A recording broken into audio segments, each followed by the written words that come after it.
Hello and good morning, feeders. Today is Monday, October 11th, 2021, and my name is DJ. Joining me today, as always, we have Feeder Finance Patrick. Pat, would you like to say hi to our lovely guests at home?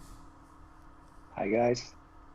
Hey, so, as usual, I'll start with the TLDR from our weekly update, and then we'll get into it. So, AutoFarming has been launched with 10 new LP deposit options added. More definitely on the way. Roadmap to be released after a 2-day review of community suggestions and business strategy, followed by a strategy meeting middle of this week. More on that later. CoinTelegraph moving forward with the draft coming early this week and newsletter banner as compensation for the delay. Now that's awesome. And then our ACS or ACryptoS Partnership, and links and details on that below as well. So, kicking off this week, or rather, coming in late this week, but definitely the most recent news. We have launched our AutoFarming. That's a significant milestone here, Pat. You want to tell the viewers at home a little bit about AutoFarming there? Yeah, sure. Really excited about that because it's our sort of second major product category.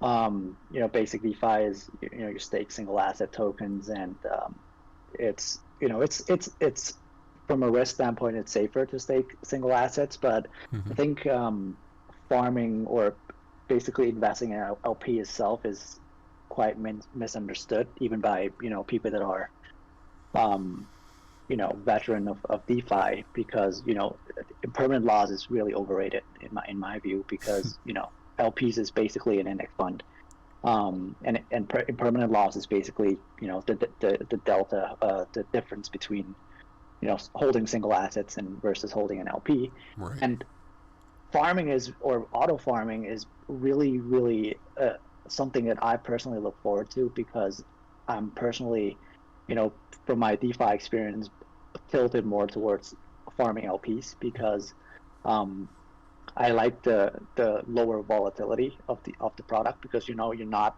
allocated to one single asset, but you're usually paired with a major token or currency, which is typically BNBs or BUSDs and stuff like that. So it lowers your volatility, Right. and we try to show that with our auto farming launch, with the shards tool that we added to the product page. Mm-hmm. And this is our first step towards giving more information about the product itself. And I've explained a bit about this in our previous calls, where um, we think what these product pages are is basically, we're selling more or less funds, right? Mm-hmm. And the two lines that you see in green and blue, the one saying without auto farming, it's basically what you would have gotten, the price returns and the LP trading fees that you're receiving passively from holding the LPs. That's what you're getting without using the product. And by depositing your LPs into the vaults, which is basically having us sort of manage your capital, that extra returns is what we show us with auto farming. And I think that really helps visualize the returns for the investor, because when you're holding LP, you might see hundreds of percentage or 50 or 60% of APYs, but you're still subject to price risks, because the LPs are underlying, the LPs are the securities or the tokens themselves. So you're subject to that risk. And this chart really shows that, because despite the higher APYs, these charts don't go up forever. They go up and down with the price. And I think that helps make your the investment decision easier. Mm-hmm. And the the orange line, is the price, which basically drives that in isolation. So um, I think it looks really good. As you know, our launch for the product, and we've launched 10 products to go with this auto farming launch. And um, the exciting thing, I guess, that a lot of our members are talking about is um, the beta BNB launch that goes with the first 10, because we've typically been more tilted towards the major lower risk type products, especially in the staking options. Mm-hmm. And this is basically our first sort of higher volatility type product where the APYs are just through the roof. And it's just the first of many that's to come. At the moment, it's 500% APY. Oh But my God. it's a lot of it is a lot of it is also driven by the trading APR itself, because it's just getting traded heavily, and that's where a lot of your APYs are coming from, because The we fees show that generated. too. Yeah, Right. that's what we're showing in our user interface, where you have two components that are adding up to the APYs. One of it is rewards, but the other is the trading. So be aware of that. And this is just the first of many higher APY type products that are coming.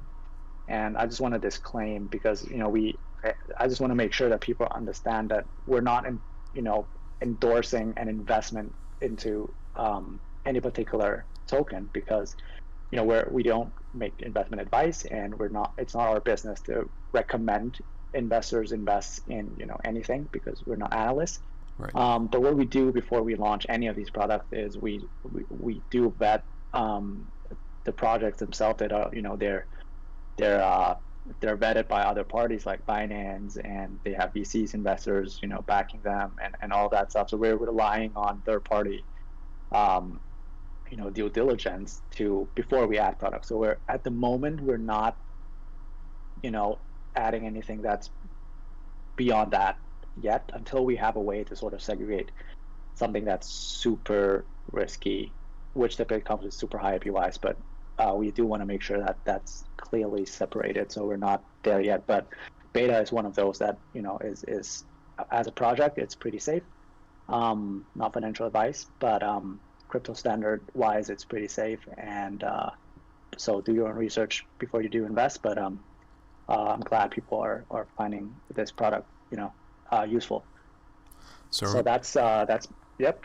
Oh yeah, so just remember, folks, high APYs, it's due to the double exposure from being exposed to two asset classes, and for the compounding feature that comes with it. So just remember that. So it looks like we also had a partnership this week with ACrypto, or ACryptoS. How is this going to play into AutoFarming? This seems like it's a huge partnership to be having in the BSC space. Yeah, I mean, I think this is a lot of it is also strategic in a sense, because what they're so when we build, if we were to we have plans for building vaults that are similar to what Balancer does, which is the underlying contract that ACrypto's built or forked their index pools from. And essentially it's the same as the LPs, but instead of only having two fixed weighted assets underlying these LPs, you have up to 8.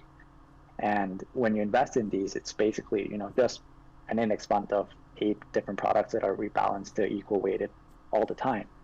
And we were hoping to build something similar ourselves, but to keep into the concept of aggregating, number one, if we aggregate, we benefit from reducing our development time by probably months, because not only do we have to develop themselves, make sure that they're secure, we also have to go through the audit process, which itself takes a month.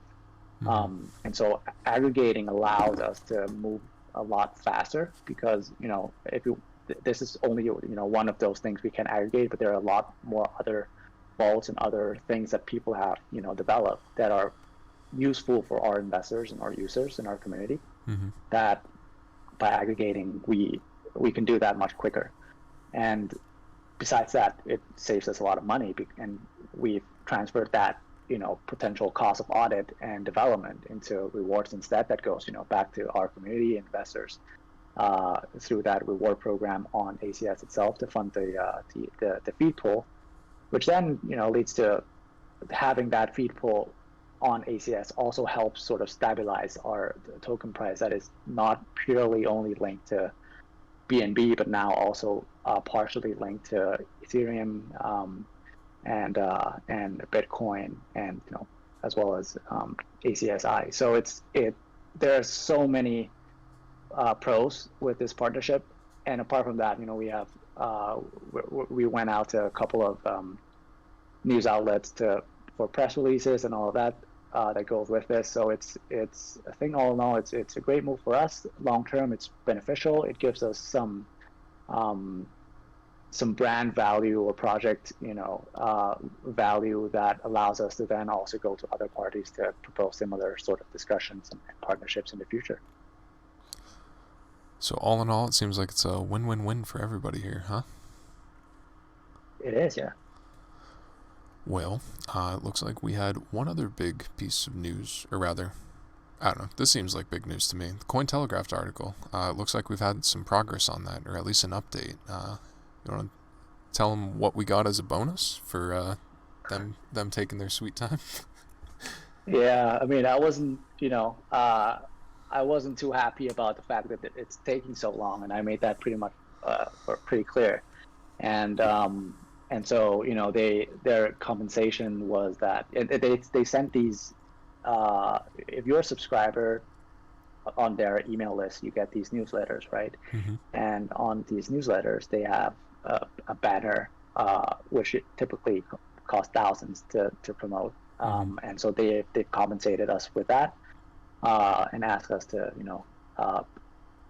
create a banner for them to promote. So that's the compensation, and they promised that they'll send a draft early this week. So we'll see.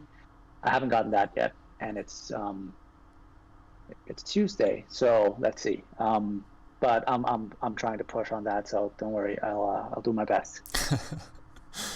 Oh, I can't wait to see it. That should be really nice to see coming out. So, and then lastly, it looks like we have some updates to our changelog here. Anything significant?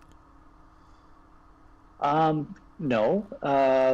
Basically just updating our, if I recall, our new vaults that are coming in with the AutoFarming, and the fact that we've updated the product pages both for staking and farming with the new charts. But and we'll add more stuff on the product pages. So I'm looking forward to that as well.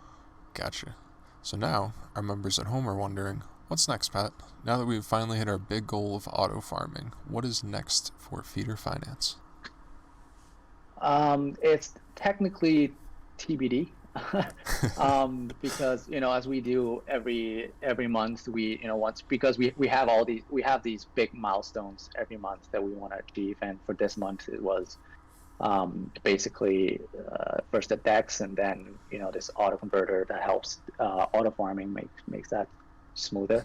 Mm-hmm. So we've hit that, delivered things as on time as we've expected. Mm-hmm. And every month after we've done that, we go back to the drawing board and review everything we've learned, and see in the market over the past month, and see if our previously published roadmap still needs any adjustments, or what we need to do. And so we've said after the AutoFarming launch, we'll spend 2 days just to review all these suggestions that we have from the community. And I have, I guess, over 70 items on our sort of suggestions to-do list. Mm-hmm. And other items that we have discussed internally as well that we need to discuss. And so we'll need to discuss that, and we plan to meet on Wednesday to go over everything and discuss. And I think, for me personally, I can't speak for Jimmy, but for me personally, I think we have a lot of work we need to do on that to-do list, because what it really is we spent 5 months building really, really fast, and while a lot of things work as we want to, there are some minor, or the finer detail that could have been polished, but we didn't have the time. Some of those things are, for instance, how some of the responsive and different types of devices on mobile, for instance, aren't working perfectly, and we do want to make it perfect. We just didn't have the time. So that's I'll propose to Jimmy to give us some time to go back and make things more perfect. Mm-hmm. But it wouldn't, in my thoughts, it wouldn't stop us from developing new things. It just probably, we need to try and find a way to sort of manage resources to make sure that we deliver the product at the quality that we hope we could. So that's something that's to be discussed. And some of the other topics are, for instance, whether or not we go multi-chain. If we do, when, and if we do, where. And that's sort of a big question mark for us, and I guess everybody as well, because even today we had this discussion on the community group about which networks people are using, and there's still no consensus because everybody's using pretty much everything, more or less. Right. And that's right, and that's the hard part, because choosing a network means we spend 2 months just developing to aggregate the products on that network and making sure the platform supports perhaps a new language like Rust if we do non-EVM stuff. And so it's a big decision, and we can't make it lightly and jump into any conclusions. Yeah, there's definitely a lot of big decisions to be made over these next couple days, so I look forward to be able to discuss that with you next week. And then I think that's all we have for you this week, folks. Actually, I did want to say one thing, though. So, Pat, did you see this week that George Soros said he's going to start moving some of his portfolio into crypto? That seems like a pretty big predicator of what's to come in the broader market. What are your thoughts on that? Yeah, I did, and I'm a big fan of Joe Soros. He is probably one of the a legendary forex commodity trader, stock trader of all time. Mm-hmm. I actually read his book on I believe it's called can't recall the exact title, but it basically outlines his theory about reflexivity. Mm-hmm. And what that basically means is that people's perception is actually what's driving the fundamentals rather than the other way around, which is the basic concept of economics. And what I sort of interpret from his his actions and the fact that he's going into crypto and him being more bearish on the wider equity market is, I totally agree, and I had that view as well. Because I guess we had this discussion about in macro FinMeme and finance community about TINA, which is there's no alternative. Mm-hmm. And that was because people had no other alternative but equity, and everybody's going into stocks because there aren't any alternatives because the bond yields are so low. I feel like that same sort of TINA moment might happen for crypto, because once stocks are overextended, valuations are super high, and we have these systematic risks that are happening in the debt space and corporate lending space in major economies. If all of that sort of starts to unravel, the question is, where do you go with your investments and capital allocation? And I feel like the obvious choice for me is really crypto, because that's that new space where the valuations, the market caps, the people in the space, it's not super crowded relative to other asset classes. So I think Joe Soros is seeing that, and he's making his first moves, as a precursor to his views on equities and bonds, and is making a move into crypto. And I think a lot of traders and big traders, institutionals, will follow. So that's another good news for crypto. So that's my view. Yeah, no, I'm with you. This definitely seems like the catalyst of something bigger. So hopefully we will see that in the months to come. So I believe that is all we have for you this week, folks. Unless there's anything you would like to add there, Pat? Nope, I'm good, thanks. Yeah, not a problem. Thank you for joining us this week, folks. As always, be sure to like, subscribe, and all that other fun jazz. Share our stuff and get the word out there. Let people know about Feed and all the great things we're doing here. But yeah, until then, take care. Bye-bye.